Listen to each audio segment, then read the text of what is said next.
Hello everyone, how are you all. आज हम बात करेंगे एंग्लो सैक्सन लिटरेचर का एक बहुत ही इम्पोर्टेंट टेक्स्ट है बियोवुल्फ। बियोवुल्फ के बारे में बात करेंगे। तो बियोवुल्फ उस टाइम क्या होता था कि लिटरेचर ओरली होता था। तो पहले ये 600 के आसपास लिखा गया था, लेकिन सॉरी बनाया गया था। उसके बाद परफॉर्मेंस हुई थी उस टाइम तो इसकी, लेकिन रिटर्न में ये बाद में आया था 700 के आसपास।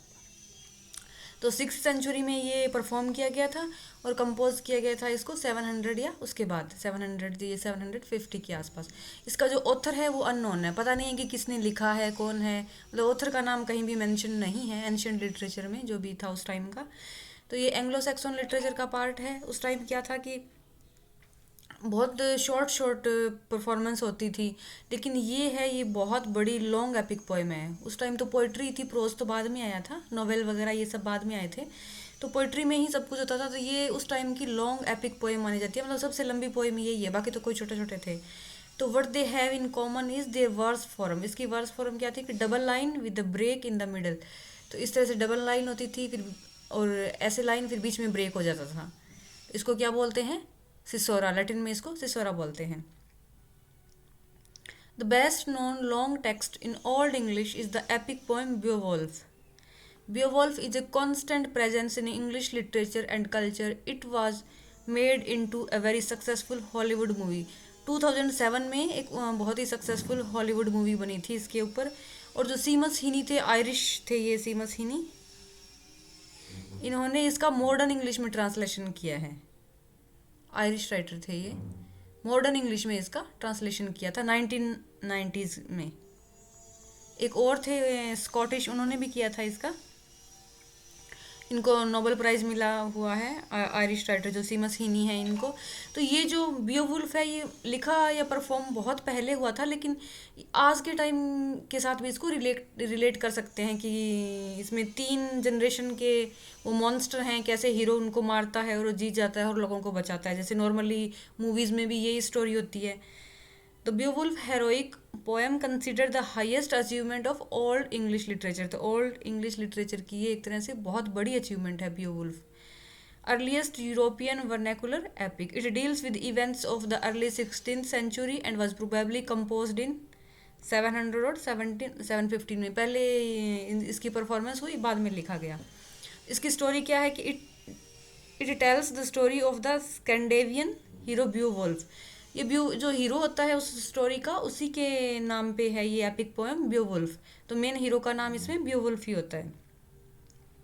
who gains fame as a young by vanquishing the monster Grendel and Grendel's mother. और उसके बाद एक और मॉन्स्टर आता है, वो कोई ड्रैगन आता है, उसको मारता है। तो ये पहले ग्रैंडल को मारता है, फिर उसके मरने के बाद जब उसकी मदर को पता चलता है तो उसकी मदर आती है, फिर उसकी मदर को, फिर बाद में अपनी लेट टाइम में जब ये राजा बन जाता है तो वहाँ फिर एक ड्रैगन आता है, ये ड्रैगन से लड़ता है, लेकिन इसकी हेल्प उस टाइम डरते लड़ते लड़ते ये घायल हो जाता है और मर जाता है। और इसकी हेल्प करता है विगलेफ नाम का एक लड़का होता है, वो भी विगलेफ। तो इसके बाद एक तरह से वो हीरो बन जाता है। तो इसमें क्या बताया गया कि Beowulf belongs metrically, stylistically and thematically to the Germanic heroic tradition. German में जो उस टाइम हेरोइक ट्रेडिशन था ना, उसके ऊपर है ये, उसको शो करता है। क्रिश्चियन इन्फ्लुएंस है वो इसमें नहीं देखा जाता है। अब हम बात करते हैं इसकी स्टोरी की। Beowulf is old English poem about a Geatish hero who comes to Denmark to kill a monster. ये डेनमार्क आता है। डेनमार्क के किंग होते हैं हरोथकर। हरोथकर जो किंग ऑफ डेन्स होते हैं। तो ये इनके एक हैरियोट बना होता है। वहाँ पे क्या होता है कि जब भी कोई जीत कर आता है, कोई सेलिब्रेशन होता है, तो रात को वहाँ पे सब बैठते हैं, ड्रिंक वगैरह करते हैं, अच्छा खाना खाते हैं, म्यूजिक होता है, सब सेलिब्रेट करते हैं। तो जो ग्रैंडल होता है वो उस शोर से परेशान हो जाता है, वो भी कहीं आसपास रह रहा होता है। तो वो उस शोर के उससे परेशान होकर वहाँ आता है। एवरी नाइट वो वहाँ पे आता है और किसी न किसी को मार के चला जाता है। तो एक तरह से इसका वहाँ पे बहुत टेरर था, सब इससे परेशान थे। जब ब्यूवुल्फ के फादर की एक बार किंग हरोथकर ने हेल्प की थी, तो ब्यूवुल्फ को जब पता चलता है कि जो किंग हरोथकर है वो बहुत परेशान है एक मॉन्स्टर गैरंडल से, तो वो आते हैं उनकी हेल्प करने के लिए वहाँ पे। तो जब रात को ये ब्यूवुल्फ आते हैं और ये बताते हैं कि मैं उसको ख़त्म कर दूंगा, अपनी जो भी बहादुरी है उसको बताते हैं कि मैंने क्या क्या किया पास्ट में, कितने कितने बड़े मॉन्स्टर को हराया। तो फिर ये जो किंग है इसके आने की खुशी में एक तरह से पार्टी करता है, फिर से एक सेलिब्रेशन होता है। फिर उस दिन उस रात को फिर वो गैरेंडल आता है और बियोवुल्फ और गैरेंडल की फाइट होती है, तो ये एक तरह से उसकी हाथ ही उखाड़ देता है और उसको मार देता है।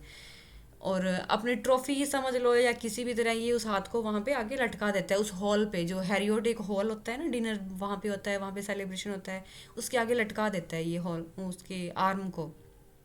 जब गैरेंडल की मदर को पता चलता है कि उसके बेटे को मार दिया गया है, तो फिर वो आती है रेवेंज लेने के लिए।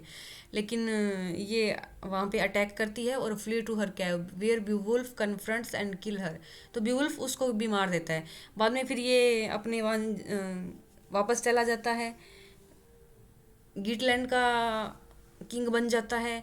और वैन वहाँ पे फिर जब ये अपने ओल्ड एज में होता है तो एक ड्रैगन अटैक करता है, ये ब्यूवुल्फ ड्रैगन को भी मार देता है। और हेल्प किसकी हेल्प से, एक लड़का होता है विगलेफ, विगलेफ की मदद से। लेकिन उसको हराते हराते वो घायल हो जाता है और जो ब्यूवुल्फ है उसकी डेथ हो जाती है। तो ब्यूवुल्फ क्या होता है कि है तो ये बहुत पुराने टाइम की story, but Beowulf has always attracted readers, मतलब इस टाइम भी वो रीडर्स को बहुत अट्रैक्ट करता है। मेजर पोएट्स हैं, उन्होंने भी इसकी स्टोरी से इस थीम को कॉपी किया है एक तरह से। और 1990s के जो मैंने बताए थे दो राइटर जिन्होंने इसका ट्रांसलेशन किया है, एक तो स्कॉट एडविन मॉर्गन है और दूसरे हैं आयरिशमैन सीमस हिनी। इन्होंने इसको मॉडर्न इंग्लिश में ट्रांसलेट किया है। ये जो सीमस हिनी का वर्जन है ये बहुत फेमस है, मतलब ये काफ़ी world wide best seller prove हुआ है, इसको लोगों ने बहुत पढ़ा है। तो ब्यूवुल्फ को एक तरह से न्यू ऑडियंस मिल गई। तो ये बहुत एंग्लो सैक्सन टाइम का एपिक पोएम है। और यही स्टोरी थी इसकी, बहुत इंपॉर्टेंट है ये पेपर पॉइंट ऑफ व्यू से, लिटरेचर का भी एक बहुत इंपॉर्टेंट एपिक पोएम माना जाता है ये। So thank you for watching. If you like the video please subscribe my channel.